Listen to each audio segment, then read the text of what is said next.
Salam sejahtera bagi para pemirsa yang dikasihi Tuhan. Senang sekali kita bisa bertemu dalam pelajaran ke-14 yang terakhir dari diskusi Sekolah Sabat yang dipersembahkan oleh Gereja Masih Advent Hari ke-7 Uni Indonesia Kawasan Barat.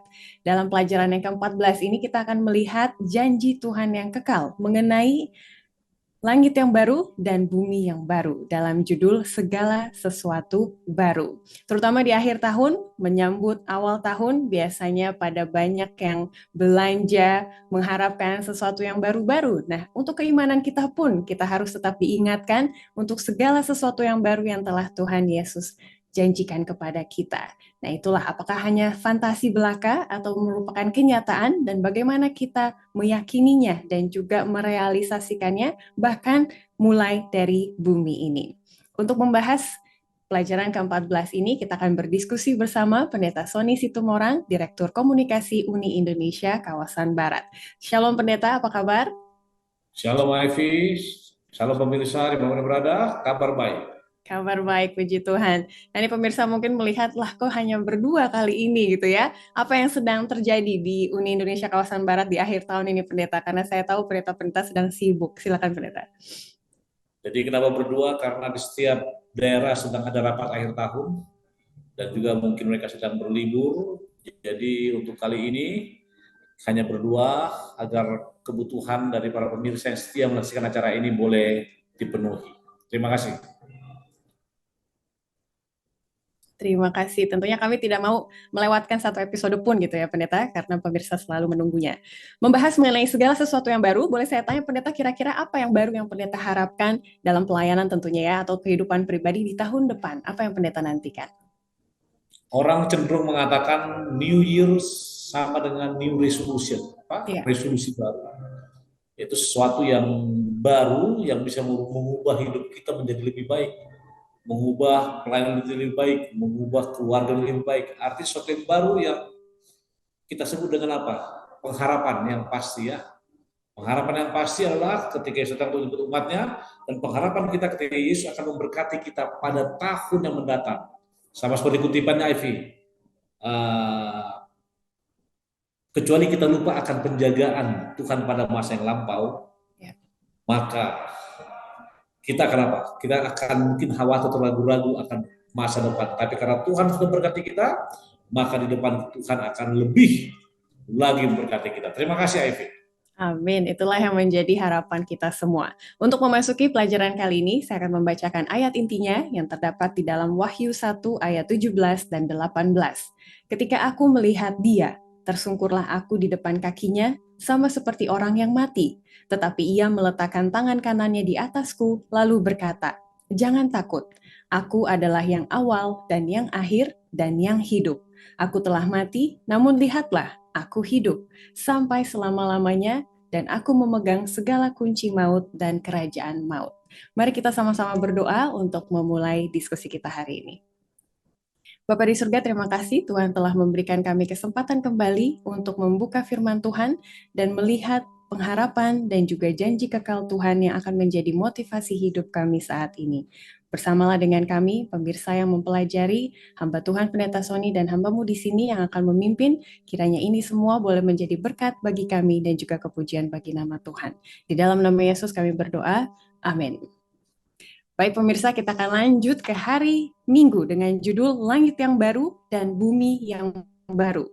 Orang berpikir, apakah ini lokasi, tempatnya, bentuknya adalah secara fisik ada atau seperti roh gitu ya. Karena kalau hal-hal yang berbau fisik itu kesannya penuh dengan dosa gitu ya, penuh dengan kemanusiaan. Tapi apakah surga kalau secara fisik juga akan murni seperti itu?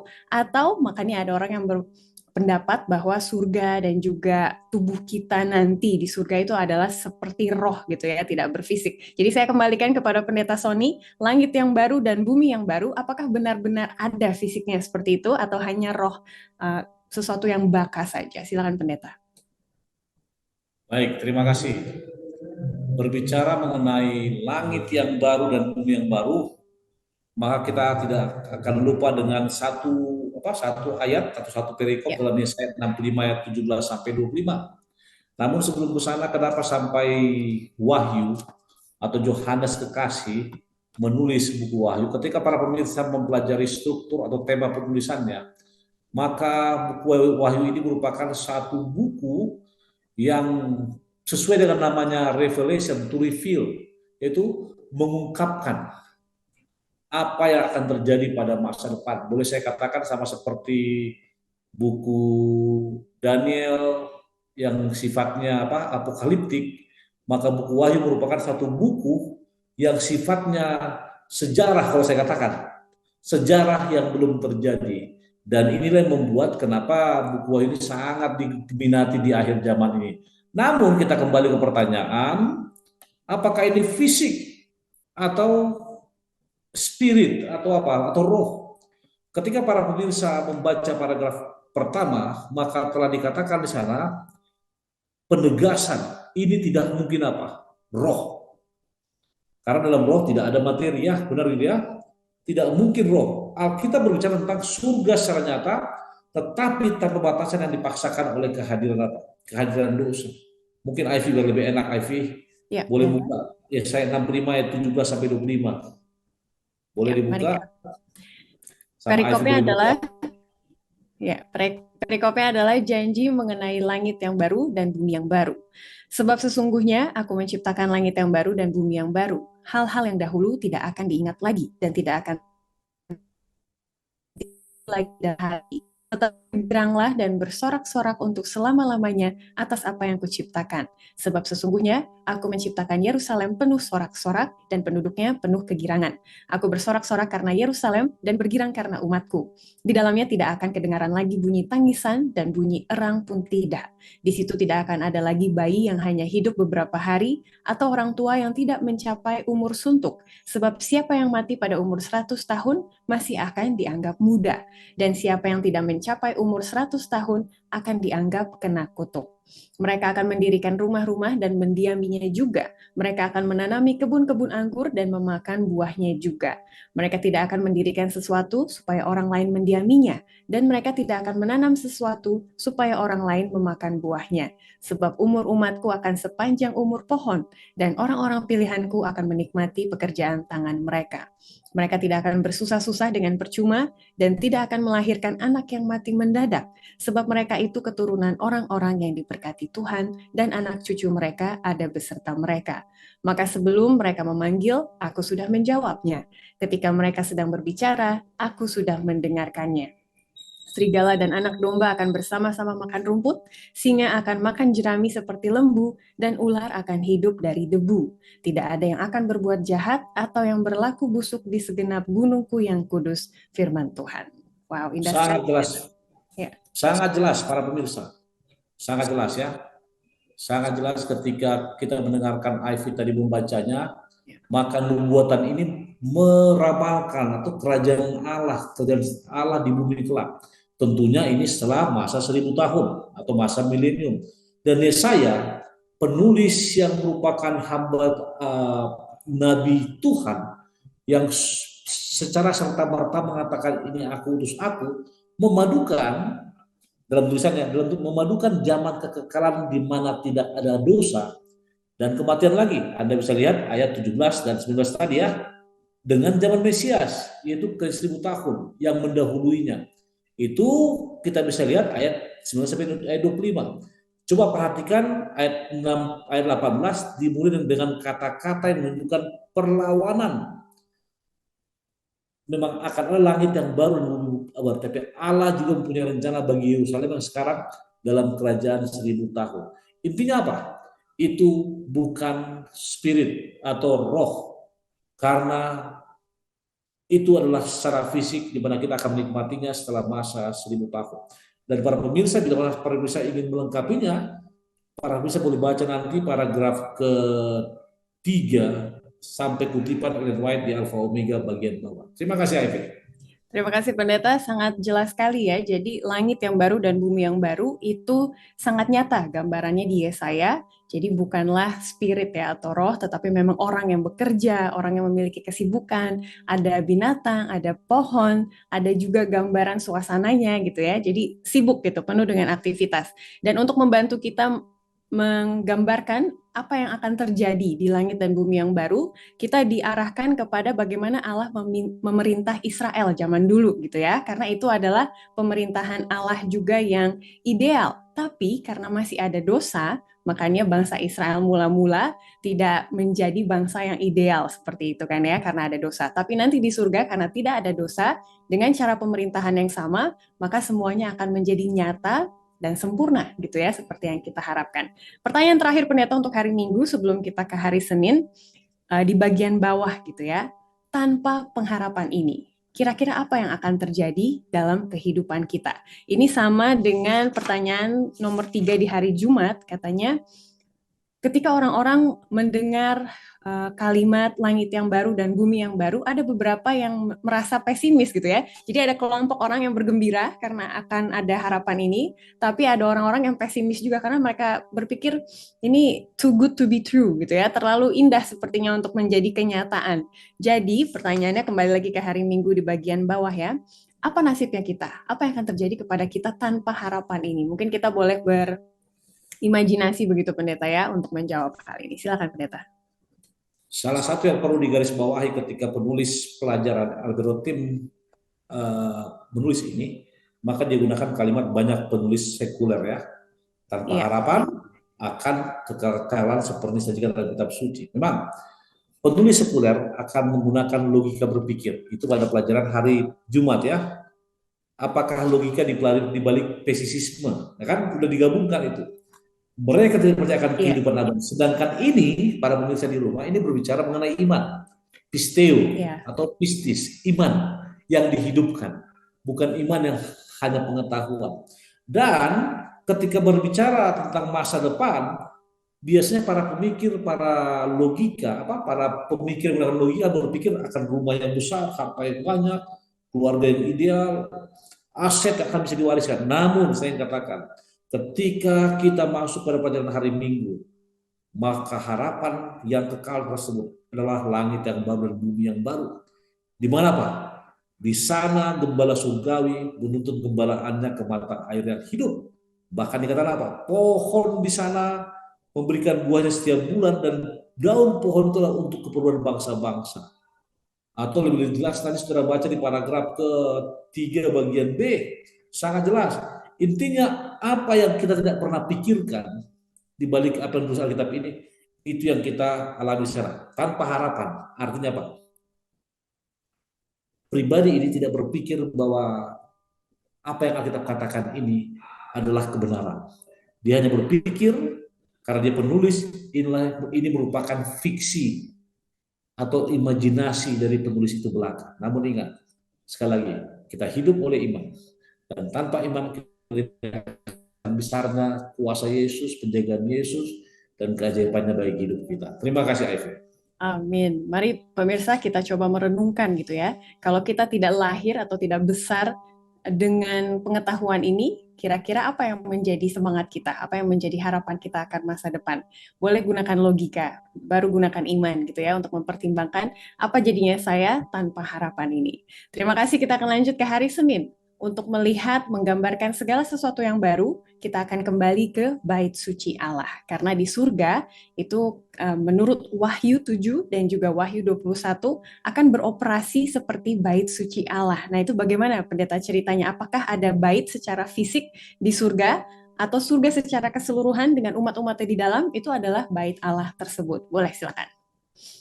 Baik, Bet Hamikdas ya, kita bicara minggu lalu ya. Iya, betul. Bahasa Ibraninya artinya bait Allah, the temple of God atau sanctuary. Dalam bahasa Arab mungkin Baitul Muqaddis kan begitu. Jadi Baitul Muqaddis, bahkan banyak juga banyak juga tempat-tempat ibadah orang Baitul kan begitu di sini ya. Muqaddis ada juga yang lain. Nah, apakah ini secara fisik? Kalau saudara lihat penjelasan sahabat pada hari Senin paragraf pertama sangat jelas dikatakan bait suci atau tempat kudus tersebut di Yerusalem baru adalah apa? Adalah secara apa? Apakah itu fisik atau psikis atau spirit? Coba Ivy boleh baca paragraf kedua Ivy. Ya. Tempat kudus atau bait suci surga selalu menjadi tempat para penghuni surga menyembah Tuhan. Tetapi dengan munculnya dosa, tempat kudus itu juga menjadi tempat di mana keselamatan ditawarkan kepada umat manusia. Ketika masalah dosa selesai, bait suci surgawi akan kembali ke fungsi aslinya. Dalam Wahyu 21 ayat 22, Yohanes Pewahyu melaporkan bahwa dia tidak lagi melihat sebuah bait suci di kota itu, karena Tuhan Allah yang Maha Kuasa dan Anak Domba adalah baitnya. Tetapi apakah itu berarti tidak ada lagi rumah Tuhan di mana makhluk-makhluknya dapat datang dan memiliki persekutuan khusus dengannya? Sama sekali tidak. Itu Oke, bait suci adalah apa? Tempat kita menyembahnya. Jadi fokusnya apakah kita perlu tempat lain ketika kita sudah hidup bersama-sama dengan pribadi yang kita sembah, kan begitu. Itu sebabnya kita Wahyu mengacu pada tempat tempat kudus dan suci dalam Yerusalem baru, di mana tahta Allah dan lautan kaca itu apa? Berada, ya. Kenapa sekarang ada gereja, ada vihara, ada masjid? Itu merupakan media untuk di mana kita boleh Pak, memuji, menyembah Allah kita. Namun di dunia baru ini dikatakan siapa baitnya Evi yang dibaca ini? Baitnya adalah siapa? Allah sendiri, Tuhan sendiri, di mana kita langsung menyembah Dia. Dan kalau saudara lihat lagi bagian bawah, mungkin Evi baca paragraf satu paragraf aja, paragraf 3. Kitab Wahyu memberikan perhatian khusus kepada Dia yang disembah dan mereka yang menyembah Dia. Ibadah surgawi ini berpusat pada Allah dan Anak Domba. Selalu dan sebagaimana mestinya, Kristus adalah fokus penyembahan. Satu kalimat, Kristus adalah fokus penyembahan kita. Dan itulah baitnya. Terima kasih. Amin, sangat menarik ya. Jadi tidak berpaku pada lokasi bait Allah atau fisiknya, karena memang manusia terlalu terbiasa dengan gereja gitu ya, Ka'bah Tuhan, tetapi dimanapun Kristus berada, maka di situ adalah bait Allah itu sendiri. Nah, pertanyaan nomor 1 di hari Jumat sangat menarik, Pendeta. Dikatakan, banyak orang Kristen sekular menjalani hidup mereka seolah-olah dunia ini akan bertahan selamanya. Bagaimanakah kita dapat menyeimbangkan cita-cita duniawi kita dengan prioritas surgawi kita? Bagaimana kita bisa berjaga terhadap apa yang Yesus telah peringatkan di dalam Lukas 12. Jadi kan apa yang terjadi di surga itu sebenarnya dikopi, seharusnya hidup kita di dunia juga seperti itu gitu kan ya. Tapi kita lupa gitu bahwa ujung-ujungnya nanti kita akan ke surga, jadi prioritas kita sepertinya salah atau urutannya salah. Boleh pendeta tanggapi? Oke, baik. Terima kasih. Tadi dikatakan bagaimana kita dapat menyimbangkan cita-cita dunia kita dengan surgawi. Saya lebih cenderung begini, Ivy. Ya. Kita di dunia punya cita-cita, dan kecenderungan cita-cita dunia itu mengarah kepada apa? Hal-hal yang rentan dengan apa? Ujian dan cobaan, benar ya? Ya. Contoh, kenapa sampai dikatakan, coba lihat dalam buku Lukas pasal 12 tentang berjaga-jaga. Karena kalau para pemirsa baca buku Lukas pasal 12, maka itu merupakan satu anjuran pengajaran bagi murid-muridnya yang dimulai dengan apa? Waspadalah terhadap ragi kemunafikan orang Farisi. Ya. Coba kemudian dikatakan lagi mengenai apa? Jangan kamu terhadap mereka yang membunuh tubuh. Bahkan ditekankan lagi bahwa apa? Burung pipit dijual 5 ekor seduit. Sungguh demikian tidak ada seorang pun luput dari apa? Pandangan Allah. Bahkan dikatakan para bisa rambut sekali kepalamu pun bisa dihitung. Intinya adalah bagaimana kita menyeimbangkan. Maka saya kembali kepada kutipan atau ayat, saya lupa ayat di mana, yang mengatakan apa? Kita harus mendahulukan apa? Surga. Mendahulukan surga, setelah itu maka Tuhan akan memenuhi segala kebutuhan kita. Itu sebabnya prioritas surga harus menjadi yang terutama dan pertama dibandingkan dunia. Karena kita telah mengedepankan surga atau kerajaan surga, nanti mungkin Afi bisa cari, ada saya lupa ayat di mana itu, maka kita akan dipenuhi, maka semuanya akan ditambahkan kepadamu katanya. Ya, asik ya. Mungkin Afi bisa baca nanti, itu dari saya. Terima kasih. Yes, Matius 6 ayat 33 pendeta. Tetapi carilah dahulu kerajaan Allah dan kebenarannya, maka semuanya itu akan ditambahkan kepadamu. Amin. Jadi biarkan prioritas kita itu benar gitu ya. Dan itu sudah menjawab pertanyaan di bawah hari Senin gitu ya. Bagaimana kita menjadi umatnya dan Allah menjadi Allah kita mulai dari bumi ini gitu ya, tidak menunggu nanti di surga. Kita lanjut ke hari Selasa. Oh ya, pendeta sedikit, silakan. sedikit. Saya lupa tadi.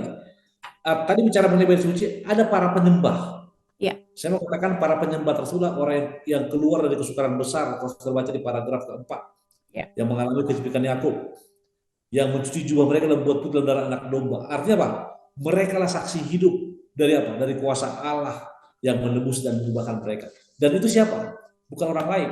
Ya. Anda dan saya. Kalau kita mau menerima kasih karunia-Nya. Anda dan saya. Kalau kita menjadi apa? Mengikuti teladan hidup Yesus. Anda dan saya. Kalau kita hadir di surga nanti. Terima kasih. Amin. Amin. Itu sudah menjadi jawaban juga dari pertanyaan hari Senin di bawah. Pemirsa boleh silakan ditanyakan di UKSS masing-masing bagaimana kita menjalani kebenaran yang menakjubkan ini sekarang juga. Kita lanjut ke hari Selasa di hadirat Allah. Nah, ini orang-orang bertanya kalau nanti di surga ada Kristus langsung, apakah kita bisa melihat atau berada di dalam hadirat Allah? Karena selama yang kita tahu di Yohanes 1 ayat 18 dan 1 Yohanes 4 ayat 12 dikatakan tidak seorang pun pernah melihat Allah. Jadi apakah kita akan benar-benar melihat Allah Bapa di sana? Itu pertanyaannya. Silakan pendeta. Baik, ketika berbicara melihat, maka ada perbedaan. Melihat Allah dari sisi iman itu terjadi di dunia ini. Melihat Allah dari sisi kepercayaan, apa yang kita yakini, itu terjadi dari zaman dahulu sampai sekarang ini. Tapi ketika berbicara mengenai hadirat Allah, sesuai dengan pelajaran hari Selasa, maka kita akan melihat Allah secara fisik. Oh, apakah ada buktinya? Ketika saudara buka Matius pasal 5 ayat 8, apa dikatakan? Berbahagialah orang yang suci hatinya, karena mereka akan melihat Allah. Sangat jelas. Bahkan Rasul Yohanes, walaupun Rasul Yohanes pernah mengatakan tidak seorang pun pernah melihat Allah, itu benar karena ketika kontes itu ia ada di bumi ini. Dan juga menyatakan bahwa kita akan melihat dia sebagaimana dia adanya, 1 Yohanes. Jadi satu hak yang istimewa yang diberikan kepada umat-umat Tuhan yang hadir di surga nanti adalah selain menyembah dia secara langsung, dia juga memiliki suatu hak istimewa untuk melihat wajah Allah, berkomunikasi dengannya. Bahkan tulisan Ellen White mengatakan, kalau saudara masih ingat, ketika nanti sakit sampai di surga, kita boleh bertanya kepada Yesus, mana apa? Bekas pakumu, bekas apa? Lambungmu. Dan dengan luar biasa Yesus mengatakan apa? Inilah. Artinya apa? Itu benar-benar ada. Bahkan mungkin bisa lebih jelas para pemirsa, mungkin Ivy tolong baca paragraf ketiga. Hari Selasa. Umat Allah diberikan kesempatan untuk mengadakan hubungan langsung dengan Bapa dan Anak. Karena sekarang kita melihat dalam cermin suatu gambaran yang samar-samar. Kita melihat gambaran Allah dipantulkan seperti dalam cermin dalam pekerjaan-pekerjaannya di alam dan dalam perhatiannya kepada manusia. Tetapi nanti kita akan melihat dia muka dengan muka, tanpa selubung yang membuat samar-samar. Kita akan berdiri di hadapannya dan memandang kemuliaan wajahnya. Kita akan berdiri di hadapannya dan memandang kemuliaan wajahnya. Wow. Saya katakan wow merupakan satu 3 huruf yang merupakan ekspresi di luar imajinasi kita. Kenapa? Inilah yang akan kita lihat. Di hadirat Allah, apa yang boleh jadi menjadi kalau orang dunia bilang fata morgana, ilusi, atau satu impian. Tidak. Alkitab katakan kita akan melihat wajah Allah secara langsung. Itu dari saya, Ivy. Terima kasih. Amin. Jadi sangat-sangat nyata, tapi ada syaratnya tadi ya, dikatakan untuk orang yang murni hatinya dan yang menyucikan dirinya sama seperti dia adalah murni.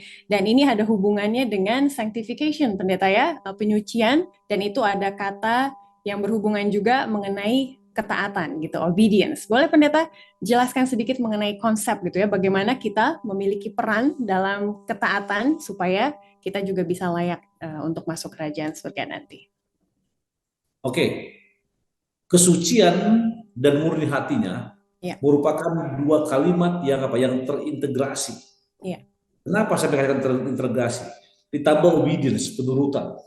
Karena ini merupakan esensi iman yang kita miliki. Ingat, pada saat Anda bertobat, maka pada saat itu Anda dibenarkan ya. Dibenarkan oleh iman. Ya, bertobat. Saya mengarah pada kata bertobat yang dibandingkan oleh baptisan. Setelah itu apa? kita disanctify, disucikan. Walaupun kadang-kadang kita tidak. Namun untuk kata penyucian ini, saya mau supaya Ivy baca paragraf keempat, Ivy. Ya. Perhatikan dalam beberapa ayat hari ini hubungan antara kesucian dan melihat Tuhan. Orang yang murni hatinya akan melihat Allah. Dia yang akan melihat Allah menyucikan dirinya sama seperti dia adalah murni. Apa yang diungkap? Oh ya. Paragraf keempat. Kelima. Meskipun pada akhirnya hak kita ke surga telah dipastikan melalui kematian Yesus, kita akan memulai proses pemurnian di sini dan sekarang, dan akan membantu mempersiapkan kita untuk rumah kekal kita. Dan inti dari proses pemurnian adalah ketaatan pada firman-Nya.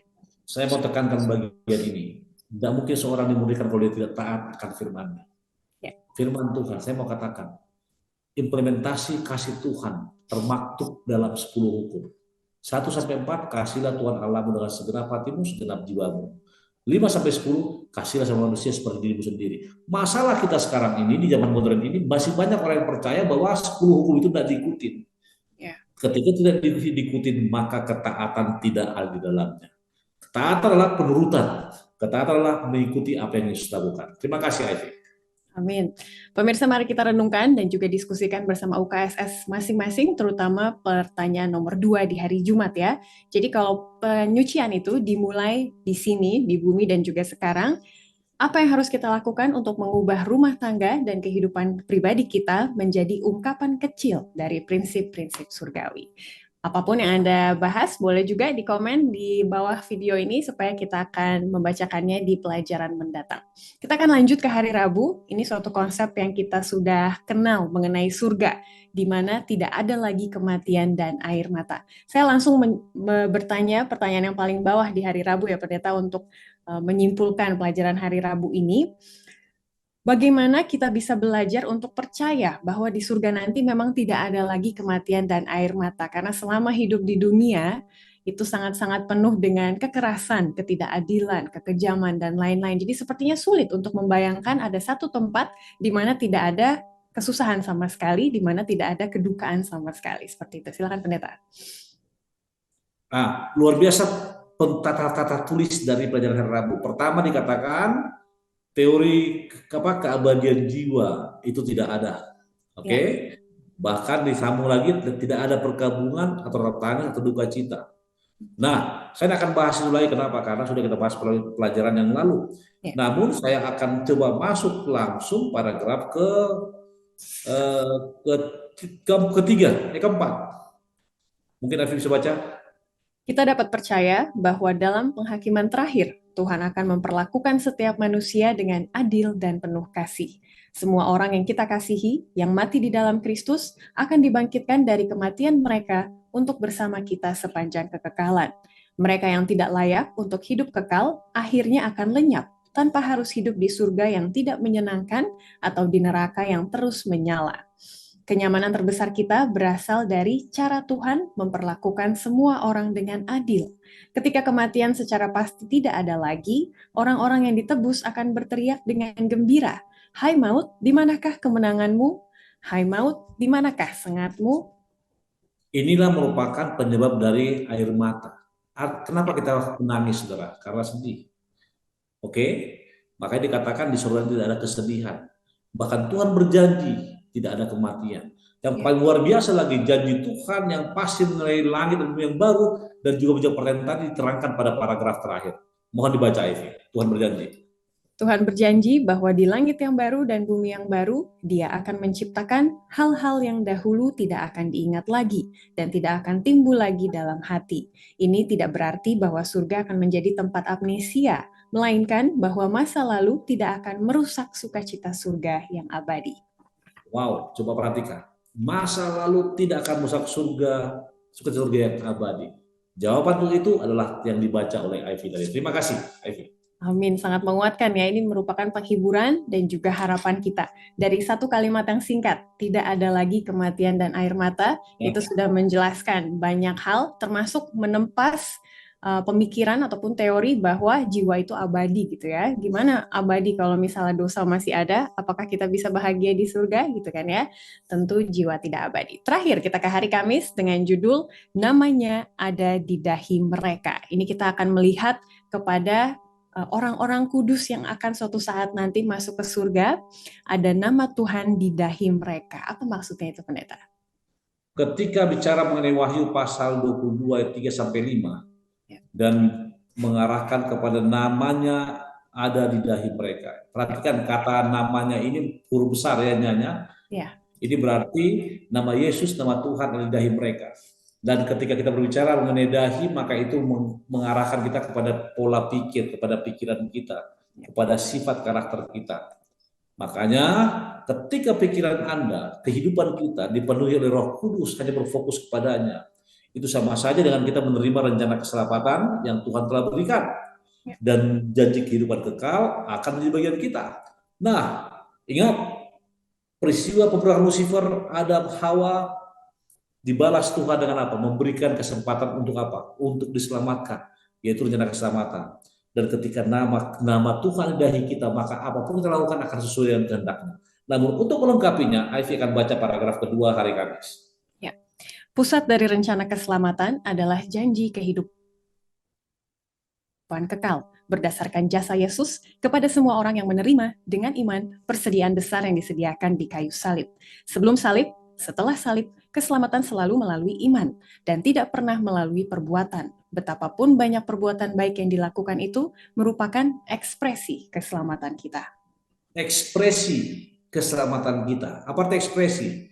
Apa ya saudara? Manifestasi dari kasihnya yang diekspresikan oleh kita karena keselamatan itu. Dengan demikian apa? Paragraf ketiga Ivy.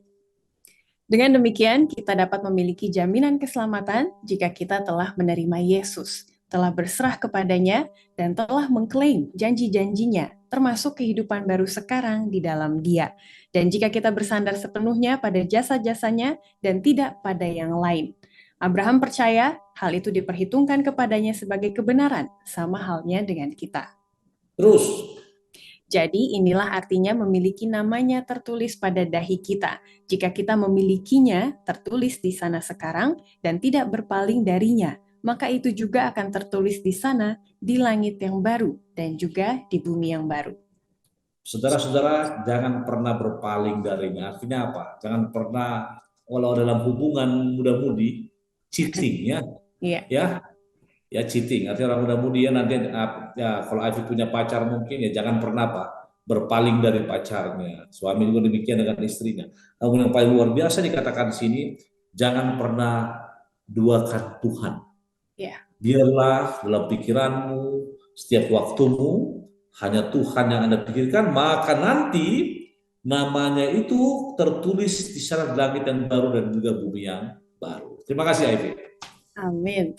Pemirsa, kita sudah berada di akhir dari episode kita. Kita akan merespon kepada satu pertanyaan yang masuk. Tapi sebelumnya saya minta kesimpulan dulu dari pendeta ya pendeta. Kita sudah membahas mengenai kematian, hampir mati, dan harapan di masa depan selama satu kuartal ini. Kira-kira pendeta setelah membahas gitu ya, 14 pelajaran, apa yang menjadi inti sebenarnya?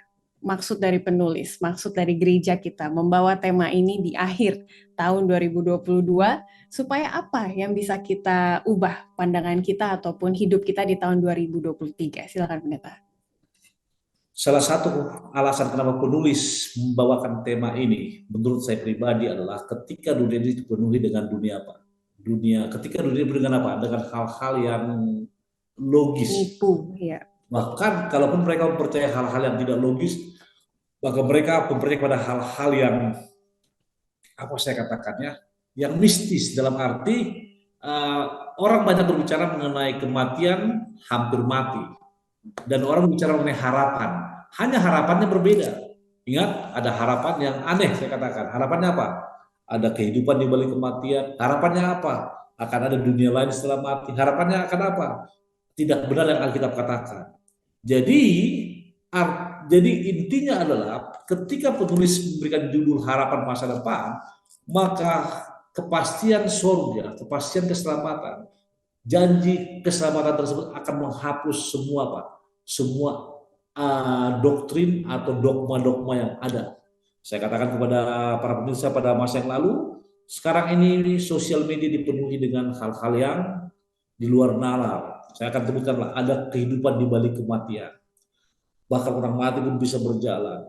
Ada prank-prank yang lain. Tapi ketika Anda dan sahabat ini, hanya satu yang pasti apa? Yesus pasti datang segera dan menjemput kita semua supaya di tempat di mana kita ada, Dia ada, kita pun berada. Dan jaminan keselamatan tersebut telah dibuktikan dengan kematiannya di kayu salib.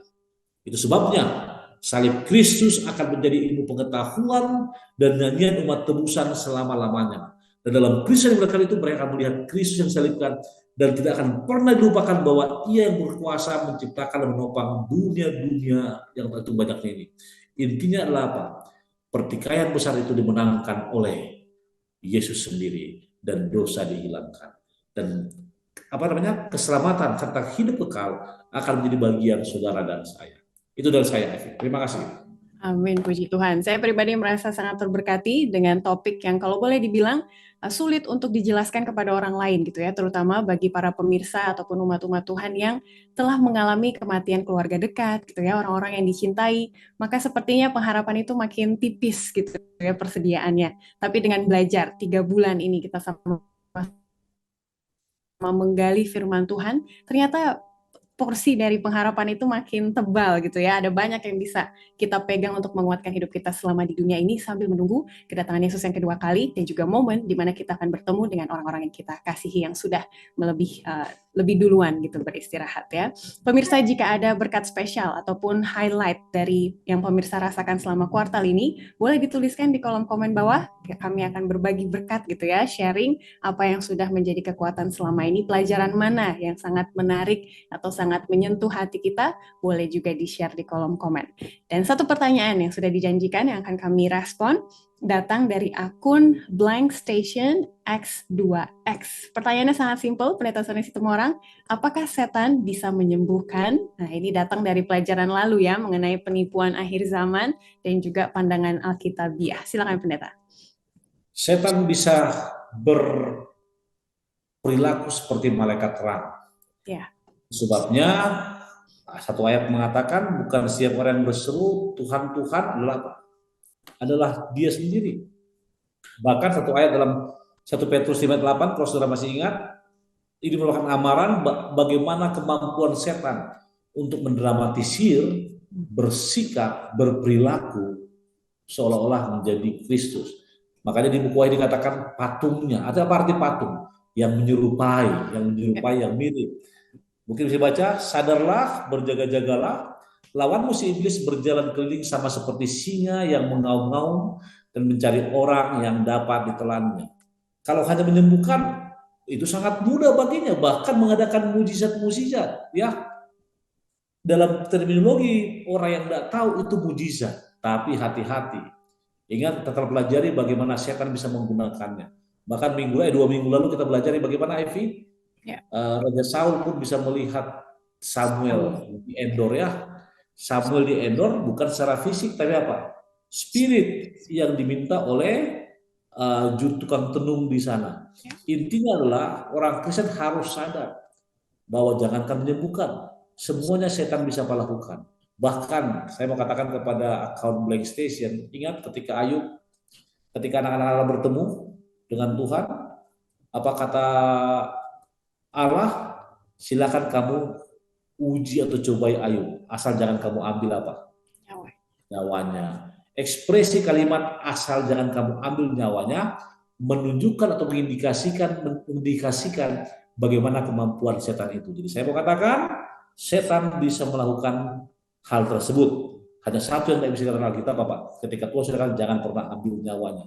Karena masalah hidup dan mati itu bergantung kepada siapa? Pencipta kita. Ya, bisa menyembuhkan? Bisa. Saya mau katakan terakhir, banyak mujizat yang digunakan oleh setan. Atau kalau saudara lihat di Indonesia ini aja masih jauh-jauh dulu. Kenapa orang ke Gunung Kawi? Kenapa orang bikin sesajen? Kenapa orang mau puasa tidak berpakaian 40 hari? Kenapa? Mereka mau minta kuasa dari situ. Tapi bagi kita orang Kristen, hati-hati, avoid it.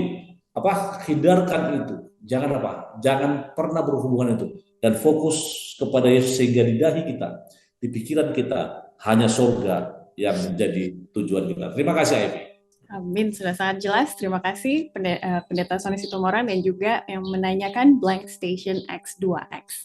Untuk mengakhiri episode ini, saya minta kesediaan Pendeta Sony untuk berdoa bagi para pemirsa. Kita berdoa.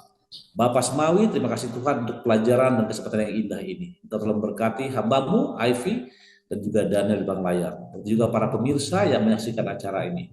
Biarlah berkat Tuhan menjadi bagian mereka. Bapak, kami akan menyambut tahun yang baru dan juga menyambut pelajaran baru. Biarlah kami akan semakin dipersiapkan menantikan kedatangan Tuhan yang kedua kali. Dengarkan doa kami ini, dalam Yesus berdoa. Amin. Amin. Puji Tuhan untuk pelayanan Pendeta Sony Situmorang. Terima kasih Pendeta sudah setia selama 1 kuartal ini dan juga kuartal-kuartal sebelumnya tentunya ya. Dan juga bagi para Direktur Komunikasi Daerah-daerah yang sudah mendukung untuk menyebarkan program ini kemana-mana untuk menjadi berkat bagi para pemirsa sekalian.